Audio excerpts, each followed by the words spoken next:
సన్యాసాశ్రమ నియమము అంటే తూచా తప్పకుండా పాటించినటువంటి బహుగొప్ప సన్యాసి.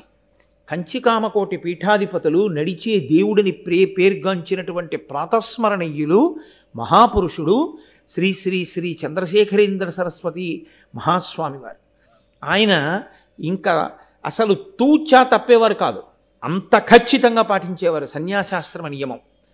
గృహస్థాశ్రమ నియమాన్ని కూడా అంత గొప్పగాను పాటించి చూపించినటువంటి మహాపురుషుడు ఒకరు అదే కాలంలో ఆంధ్రదేశంలో ఉన్నారు.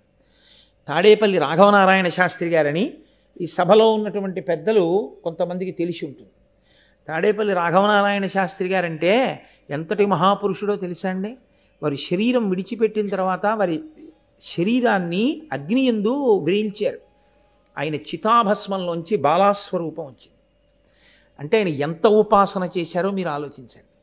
ఆయన గృహస్థాశ్రమంలో వాళ్ళ గురువుగారు చెప్పిన మాట నమ్ముకున్నారు ఆయన. అది గురువు మీద విశ్వాసం అంటే, అది గురి అంటే. ఆయన కటిక దరిద్రం అనుభవించారు ఒకప్పుడు. ఎంత కటిక దరిద్రం అంటే అమ్మవారి పూజ చేశాక నైవేద్యం పెట్టడానికి ఇంట్లో అటుకులు కాదు, అటుకు కూడా లేదు, ఏమీ లేవు. ఒకరి దగ్గరికి వెళ్ళి ఆయన చెయ్యి చాపేవారు కాదు. అందుకని ఆయన మంచినీళ్లు తెచ్చి అక్కడ పెట్టి మంచినీళ్లు నైవేద్యం చేసేవారు అమ్మవారికి. అదే ఆయన తాగేవారు. కాబట్టి మంచినీళ్లు నైవేద్యం పెట్టేవారు. కటిక దరిద్రంతో బాధపడుతూ పక్క ఇంటి వారికి కూడా చెప్పకుండా, ఇల్లాలు కూడా అటువంటి తల్లి. నిజంగా ఈ గృహస్థాశ్రమంలో ఉన్న వాళ్ళ ఇంట్లో ఉండవలసినటువంటి మూర్తి అది. తాడేపల్లి రాఘవనారాయణ శాస్త్రి గారు భార్య.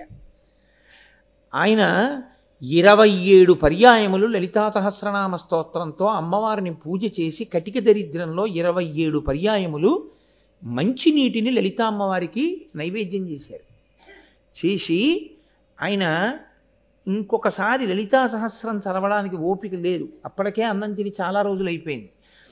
లలితా సహస్రం చదవబోయి మాగన్ను పడిపోయింది. స్పృహ తప్పిపోతూ ఇంకా నోటి వెంట పలుకు పలకలేక, అప్పుడు కూడా గురువుగారి మాట మీదే నమ్మకం. గురువుగారు నాకు ఈ మంత్రం ఇచ్చారు, పరదేవత ఉన్నది అని చెప్పారు, నన్ను కాపాడుతుంది పరదేవత, ఆయన నమ్మకం అంతే. ఆయన సొమ్మసిల్లిపోయారు పూజామందిరంలో. పరదేవత నిజంగా వచ్చి కూర్చుని ఆయన తల ఎత్తి చేత్తో పట్టుకుని పాయసాన్నం తీసి ఆయన నోట్లో పెట్టి పసిబిడ్డకి తినిపించినట్లు తినిపించింది అంతే. ఇక రాఘవనారాయణ శాస్త్రి గారి జీవితంలో వెనక్కి తిరిగి చూడలేదు. ఆ రాఘవనారాయణ శాస్త్రి గారి దగ్గరికి చంద్రశేఖరేంద్ర సరస్వతి స్వామి వారు ఏమైనా అనుమానాలుంటే శిష్యుల్ని రాఘవనారాయణ శాస్త్రి గారి దగ్గర కనుక్కోండి అని పంపించేవారు. అంతటి ఉపాసకులు వారు. బయటికి వస్తే ఆచారం పాడవుతుంది, గృహస్థాశ్రమ ధర్మపు ఆచారం అని బాధపడుతుంటే పరమాచార్య స్వామి వారి బ్రహ్మరథం ఎక్కొచ్చారు. బ్రహ్మరథం అంటే వేదం చదువుకున్న వాళ్ళు పల్లకి మోస్తారు, అలా వస్తే బ్రహ్మరథం అంటారు. వేదం చదువుకున్న వాళ్ళు కామాక్షి కామాక్షి, అడుగు తీస్తే కామాక్షి, అడుగేస్తే కామాక్షి. మొన్న మనం కంచి వెళ్ళినప్పుడు ఆ పల్లకీలు చూసాం కదా, ఆ పల్లకీలు పట్టుకుని వస్తుంటే రాఘవనారాయణ శాస్త్రి గారి ఇంటికి వచ్చి ఇంట్లో దిగి, అది మహానుభావులు గురువులంటే. పరమాచార్య స్వామి వారు అన్నారు, ఏమి నీ ఆచారానికి ఇబ్బంది వస్తోందని బెంగపెట్టుకుంటున్నావా? ఇవాళ మీ ఆచారానికి మేము కొత్తగా రక్ష కడుతున్నాం, మీకు ఇబ్బంది కలగదని శాలువా తీసి కప్పారు. పరమాచార్య స్వామి వారి శాలువా కప్పడం అంటే అంగరక్ష కట్టేది.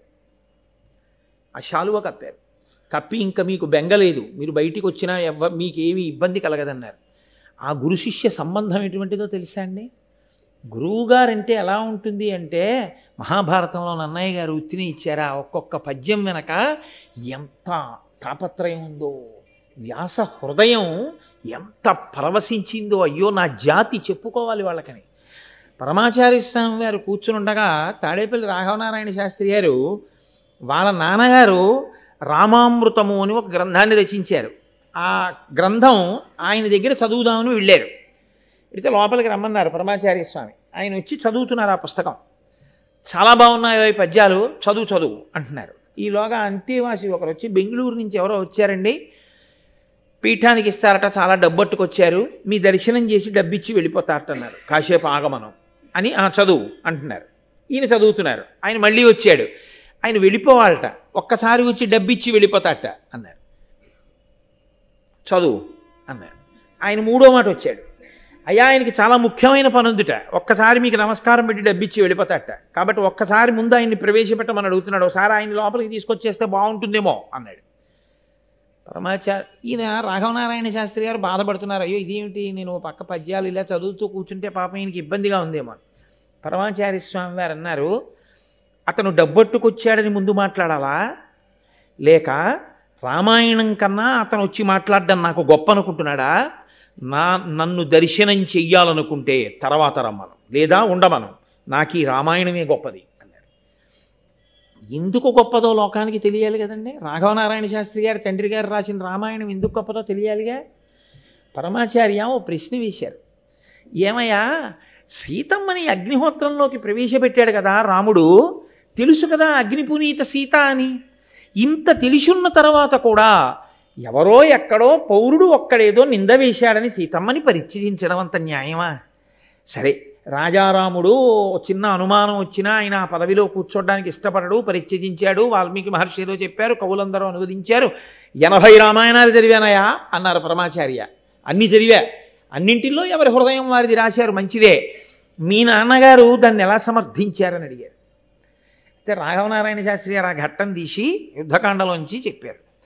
ఎంత గొప్ప భావన చేశారో తెలుసా అండి ఆయన. పరమాచార్య విన్నారంటే అది కారణం. ఆయన అన్నారు, సీతమ్మ తల్లిని రాముడు ఎప్పుడు పెళ్లి చేసుకున్నాడు? రాజు కాకముందు చేసుకున్నాడు. ఇంకా అప్పటికి కొడుకు దశరథుడికి, దశరథుడు రాజు, రాజకుమారుడిగా పెళ్లి చేసుకున్నాడు. సీతమ్మతో వివాహం అయిపోయింది. అగ్నిహోత్రంలో ప్రవేశపెట్టాడు, ఆమెని ఎవ్వరూ నింద వేయకూడదు అని లోకానికి నిరూపించాడు, స్వీకరించాడు. ఆయనకి ప్రేమ లేక కాదు ప్రవేశపెట్టింది, లోకం నింద వేయకూడదని. వచ్చాడు, పట్టాభిషేకం చేసేసుకున్నాడు. పట్టాభిషేకం చేసుకున్న తర్వాత కూడా సీతమ్మేగా భార్య, ఏకపత్ని వ్రతుడిగా. ఒకనాడు మంత్రులలో ప్రభువుకి నీతిపాఠం చెప్పే మంత్రి వచ్చి రాముడు ఏకాంతంలో ఉండగా ఒక మాట అన్నాడు, ప్రభు మీరు వైకుంఠంలో ఉన్న శ్రీమన్నారాయణుడు, లోకానికి ధర్మం నేర్పడానికి రామచంద్రమూర్తిగా వచ్చి నరుడిగా ఈ భూమి మీద నడుస్తున్నారు.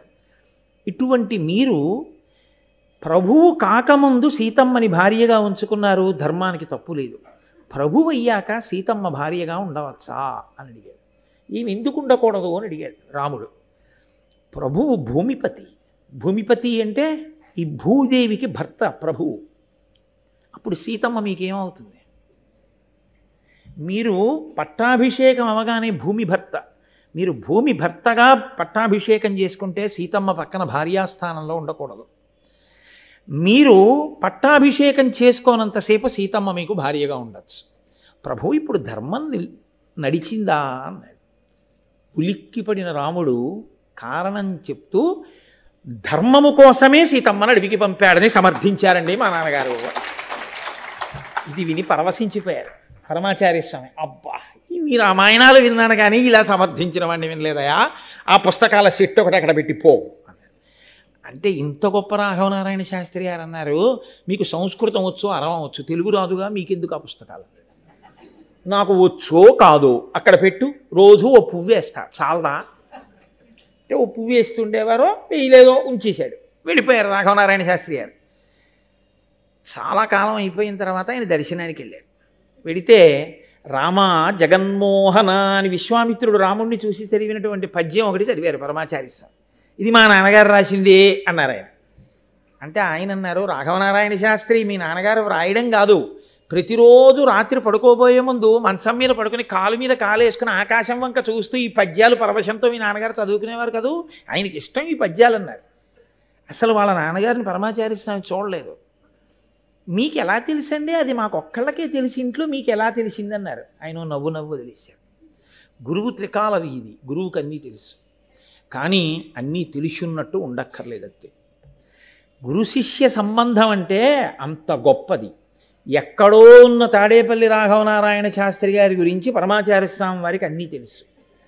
పరమాచార్య స్వామి వారి గురుత్వం మీద ఆయన ఏకంగా గొప్ప గొప్ప స్తోత్రాలే చేశారు. అవి గురు శిష్య సంబంధాలంటే అంత పరమ పవిత్రంగా ఉండేవి.